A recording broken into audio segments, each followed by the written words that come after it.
Reed on the left and Carl on the right start opening the game. Jamar came in very well too. Kevin was good. Tony fight a lot. Gabriel came in. I think this was the key for the second part. On the first part, unfortunately, again, inconsistency. We weren't able to find the midfielders as we want. So we lost a lot of balls, and unbelievable. Any time that anybody goes to our goal, they score a goal. So it was a little bit unfortunate on the first half. Against North Carolina FC, we're going to head downstairs to the media room and hear from Ottawa Fury FC head coach Nikola Popovic. It's coming. We are getting a little bit more consistent, but I think we are still very far what I want this team to play. Unfortunately, we are late. But let me just say something that first a word for the players. I think they were phenomenal. Okay, the way how they were able to pass through this week, that wasn't an easy week. I don't know if you know what happened, but we have some troubles. So it was a difficult week for us. And the way they come here and are able to fight back until the last second, giving everything, I think Ottawa, the club and the city have to be proud of their athletes. And then, of course, it was my first game here at home. I'm amazed by how the public was active, how they help us. They were really our extra player in the field. Thank you very much.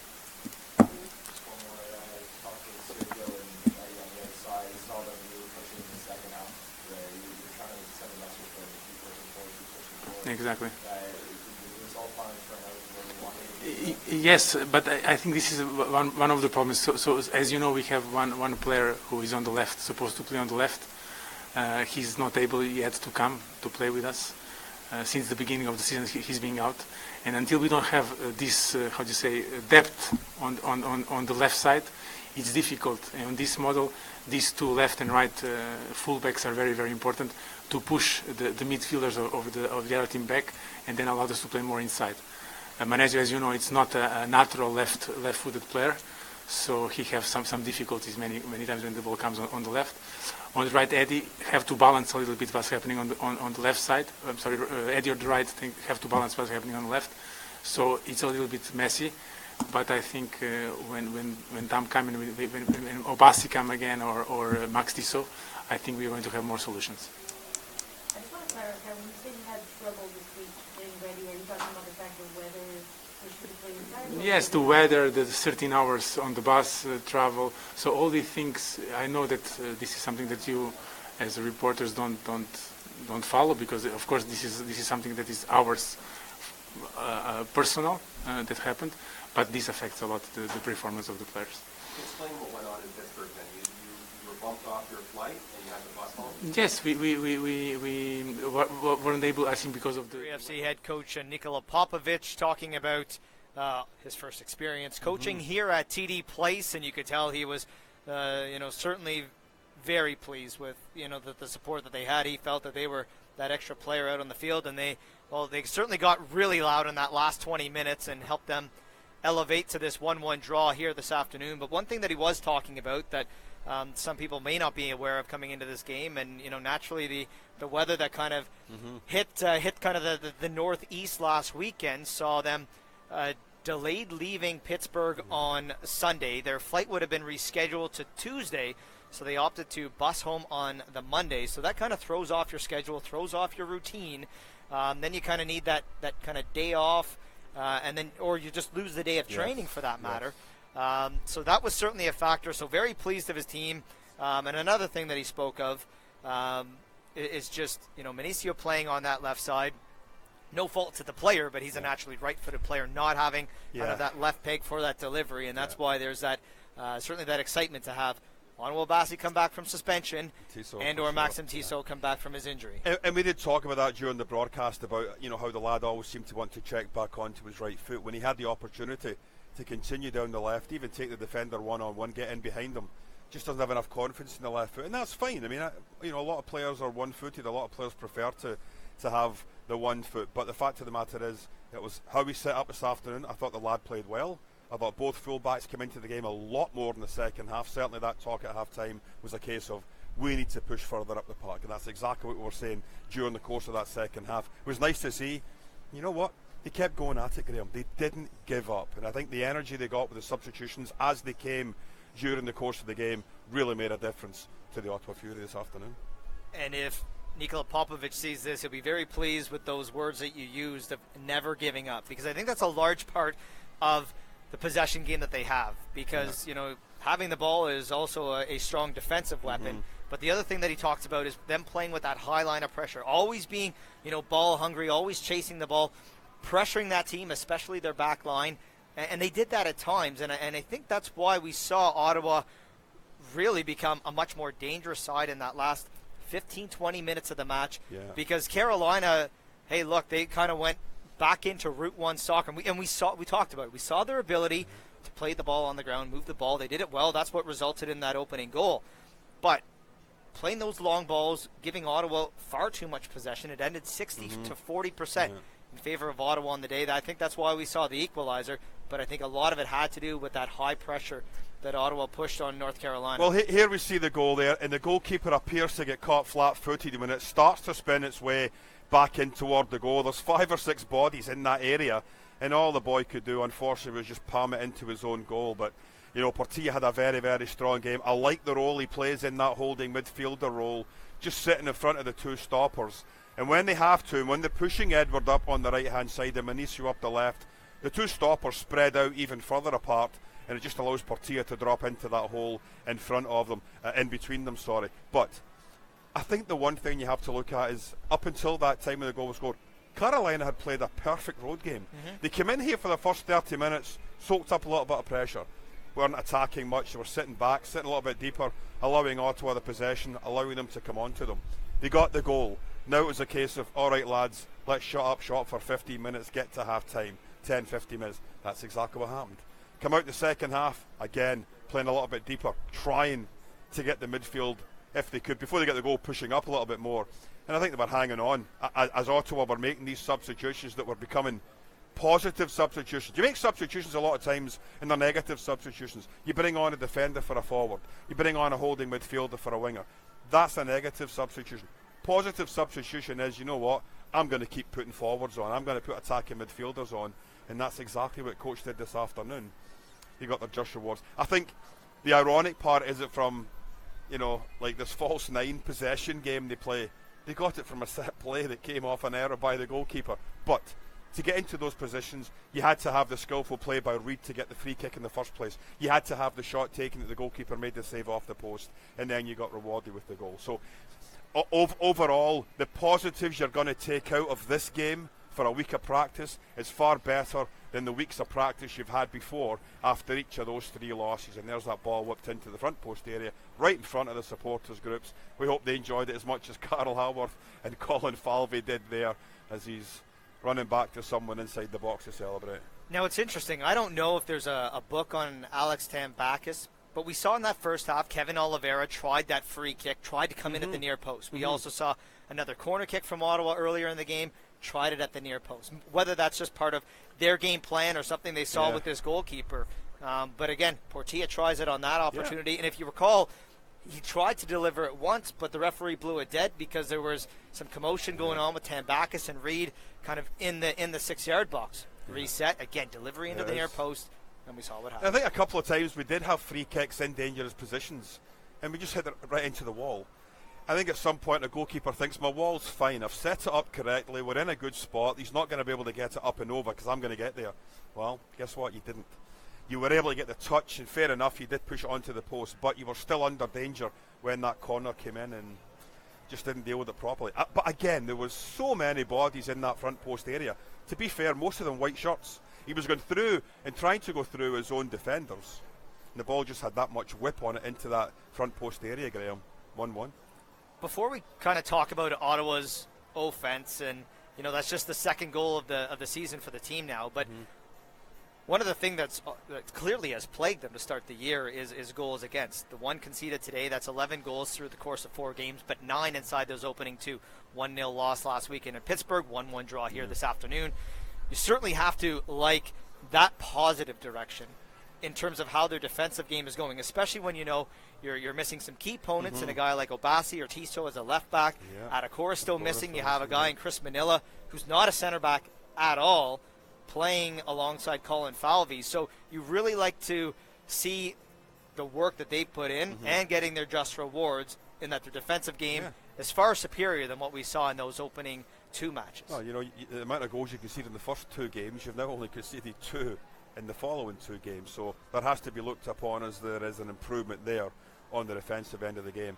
But I think one other thing that's working in their favour, and we talk about it, we gave man of the match and so on, is Falvey is able to organise a back line so well.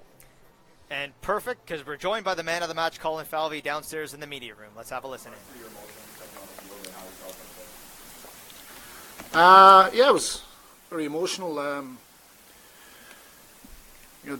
Obviously I came back here with Indy 11 for 1 game, but that wasn't really the memory in my head. It was obviously the one that I still think about these days is the semi-final against Minnesota. So plenty of flashbacks and plenty of stuff going through your head on the way out. And it was nice to get back out there, to be honest, and to be representing the city again, because the fans have been fantastic to me ever since the first day I came to Canada, came to Ottawa. Even gave me a good reception when I was in the wrong shirt, I guess, the last time around. But so it was nice. It was nice. Just disappointed we didn't get the 3 points, but it was definitely a positive performance, that's for sure. How do you see the team grow for the future inside the locker room, and where do you see this process with the As you see, I spoke to some of you guys yesterday about it's going to take some time for us to to really understand the system exactly how we want to and exactly how the coach and staff want us to. So, which is a possession-based footballing team that we're trying to be. Very demanding at times. But I think you'll all agree, I think we had a lot of the ball today. So from that perspective and that point of view, I think we've achieved that we're establishing possession and taking a grip of the game. Outside of the goal, which we're disappointed to give away, because I was when we spoke about trying to get a clean sheet all week to tighten things up, which we did, but we definitely tightened things up, but we didn't quite get the clean sheet. I think, correct me if I'm wrong, maybe a couple of crosses, stuff like that Crepo had to deal with, but other than that goal, I don't see much. I don't see much problems that they caused us. So disappointed because on another day we could have won that 1-0. And the encouraging thing for me is those of you who remember we would win games like that 1-0 here before. That's what we need to do. There's plenty of times where we're not going to get 3 and 4 goals because, especially in this moment, we're in a learning process, and the attacking players are going to get better.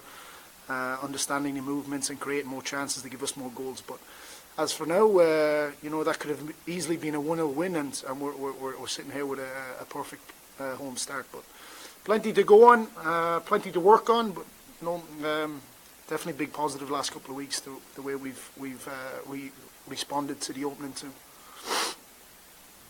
You got saying about the learning system and the training and the learning process. Is it hard to not be over things when you're on the field when you're playing, like in your first half when maybe things are going a little bit? Yeah, I think defensively it's easier.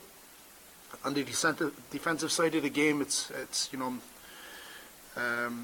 much easier for us to learn the system, and we're more or less hoping to be just there for support. And obviously dealing with counter-attack and set pieces and stuff like that, because we're trying to be a possession-based team. So if we achieve what we're trying to do, we should be on the ball a lot more than the other team, which means we're just there for support of the play. As for the forwards, it's more difficult. As the attacking players, more difficult because the movements and interchange of the players is vital for this system to work, because we're playing with a false 9, and we definitely we have to work on that. That's something that's not going to happen overnight. That's going to come and hopefully quicker than we want. But that's definitely improving. it's just one of them things that we have to make sure that we're tight and defensively good, that we're staying in the game, because right now we're not going to get 2 and 3 goals. Hopefully that changes, but if we can keep it tight and we can build on there and we can get a 1-0 win or a 2-1 win, and then I think as you see the season going on, and I think you'll see the team progressing, creating more, and that's where the goals will come. So I'm not worried about that, no. No worries. Thanks, guys.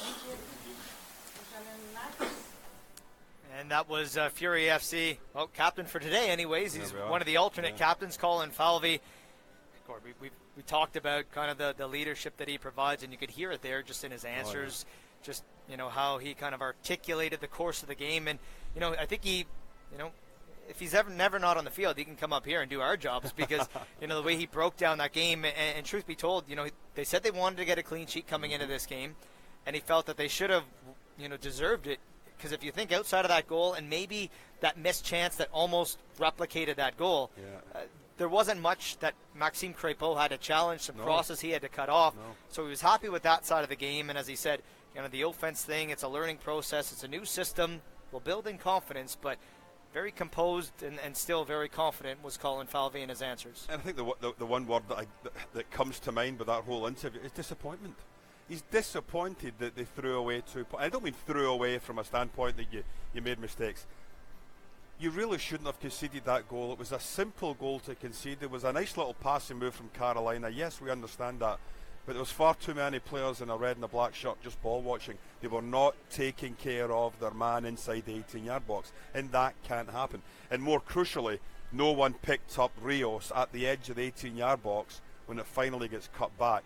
So a myriad of problems inside the 18-yard box for the goal, but they continued to pound away, made the proper substitutions, and I'm sure Popovic is probably a lot happier than Clark is. Even though Clark's going home with 1 point, they've only picked up 2 points now in their Ontario sojourn here from Wednesday and today. So they'll be heading back to the next game of their schedule next week, but it's all about the Fury now. And we talk about how when you get that confidence, you're now going to go out for a week of practice. The lads are going to be in a good mood. The light's going to be a little bit lighter. There's not that heavy weight on their shoulder anymore. They're going to be able to get out. And it makes the coach's job easier when a little bit more of a bounce in the players from a practice session, as opposed to the first couple of weeks when you're losing 4 and 5 goals. We talked about it earlier in the broadcast today, just how this team starts, or perhaps you could say doesn't start in the season. And this is now 5-year running, because if you look at the first season, a win, a draw, 3 losses in their opening 5 games. They had lost their first 2 before they won their first. A year later, exact same record in their first 5, a draw and a loss before they picked up their first win. 2016, same theme, win, draw, 3 losses to start. It wasn't until their 5th game that they got their first win. You go back to last year, a win, 2 draws, 2 losses, 0-2 to start the season. Again, this year, 3 losses, now the draw. Still looking for that first win now, heading into the 5th game. But this is certainly a measure of, maybe it's something about how they prepare for the season. Is it preseason opposition? Is it preseason location? Should you be in a warmer climate where you're outside in the sunshine and on the grass in Arizona or Florida or Carolina versus inside a dome? Lots of things that something you can't do now, but certainly in the planning process for next year, you figure out how do we hit that ground running to start the season. Well, looking at that graphic, the first 3 years you had 4 points out of 15. And in 2017 you had 5 points out of 15. And that's not that great right now. That's not good enough. And it puts you so far behind the other teams ahead of. You look at Louisville this year, I think they're sitting at 12 points after 4 games.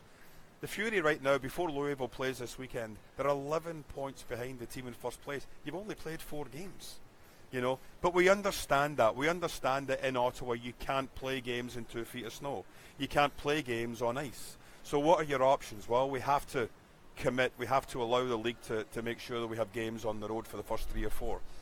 That's the unfortunate nature of having a team here in the nation's capital. But I tell you what, there's 6,000 fans out here this afternoon plus that are more than happy to have their first game on the April 21st. The commitment they saw from this team this afternoon, I think it's going to stand them very, very good going forward in the season, Graeme. Yep, no question. chance to look at the stats from this game. You have to certainly be happy. You know, we talked about it at the end of the broadcast, but you have to be happy with some of the numbers in terms of 9 shots on goal, out shooting them 9-4. You really, I think one shot on target from North Carolina FC. That was the goal. 2 shots on target from Ottawa, which does not include that curling effort from the delivery from Christian Portilla. Of course, yes. But the one thing that I think Nikola Popovic will be most pleased with, likes the fact that they're getting shots and opportunity on goal, but that's 60-40 possession. This is the first time this year they've really dominated in the possession, and you really started to see a lot more of what he talked about he wanted this team to become. You saw that this afternoon. You saw that leading up until when North Carolina opened the scoring, and then you saw that really in that last 25 minutes of that game when it was just Ottawa pass, trying to find that way to do something, whether a penetrating ball, a couple of quick ball movements inside or around the penalty area. It wasn't coming off earlier in the game, certainly started to come together towards the end. And I think the only thing you can maybe counter that with is that we just didn't get in behind the back four enough. We didn't get that penetrating ball in behind the back four to really put them under pressure. Haworth comes on in the second half, couple of nice diagonal balls, he's in. We see him at the byline trying to get his head up to make a chip to the back post area. Eddie Edward getting a lot further down behind, supporting him. And we talked about possession, the support and the penetration. I think for most of the 90 minutes we had the first 2. The third one needs to be worked on, and I'm sure that's something Coach Popovic realises, that you've got to, possibly work on your play inside the attacking third to make sure you're breaking down these defences. Because that Carolina defence was a solid defence here this afternoon. The 2 lads in the middle, Harrington and Danso, were fantastic. They really made it difficult, and they were trying to force Ottawa out to the flanks. And it took Ottawa almost 55 minutes when Carl Haworth came on to start using the flanks a lot more than they should have. And as we said, they got a point that they're off the duff, so to speak, as far as their first point in 2018, and that's the positives that Coach Popovic can take away here from this afternoon, as well as the fact that he's got his first point in front of the home crowd, in front of a home crowd that he knows is now passionate enough to want them to do well. That every other single coach has come in here, they've all been in the same situation. They come in here not knowing what to expect, and all of a sudden you've got these lads kicking and heading and chesting every single ball with them out there, and that's great to see. Ottawa can be a football city. We just need to get a team out there that we can really identify with, and I think with the way that this lad's going to have them playing in the next 2 to 3 months, it's exactly what we're needing. Yeah, and certainly hats off to the supporters this afternoon. 6,100 plus the attendance at the home opener here at TD Place today. Fantastic crowd, and they brought the noise for all 90 minutes, but that last 15 minutes, you could really hear them. At least in our ears on the headset. Let's talk about that next game next Saturday. You've got some confidence going into that. You're coming up against an FC Cincinnati side that, expectation for them is to do extremely well. They have MLS ambitions. Yeah. They draw 15, 18, 20 plus thousand every home game. And then in the kind of at the preseason, they go out and probably make the biggest splash of the entire USL in terms of a pickup. And that's picking up former Fury FC captain Richie Ryan. And he's going to be quarterbacking that team going forward. Yeah. So certainly another tough opposition coming to TD Place next Saturday in FC Cincinnati. And it just continues. When you look at the rest of that schedule, New York Red Bulls coming in as well. A couple of MLS affiliated squads. And you've got to make sure that you're on your game. I mean, that 10:30 start will knock a lot of players out of their routine. It'll knock me out of my routine, that's for sure. But the fact of the matter is, everybody's in the same boat. And if you're able to, let's say you pick up at least a win and a draw in those 2 games, I think it's going to set your first half of the season up anyway, as far as how that goes. Gord, it's been great getting back in the saddle with you. It's great to get our first broadcast off, and a great finish to today's game. Yeah. Thanks to the 1-1 final here at TD Place between Ottawa Fury FC and North Carolina FC. We will have a Facebook Live post-game show following every Fury FC home match on the Ottawa Fury FC Facebook page. So again, for Gord Smith, Tyler McDonald, who was downstairs doing our post-match interviews, our producer Mike Sutherland, I'm Graeme Ivory. Thanks for tuning in, and we'll see you next week when Ottawa Fury FC host FC Cincinnati.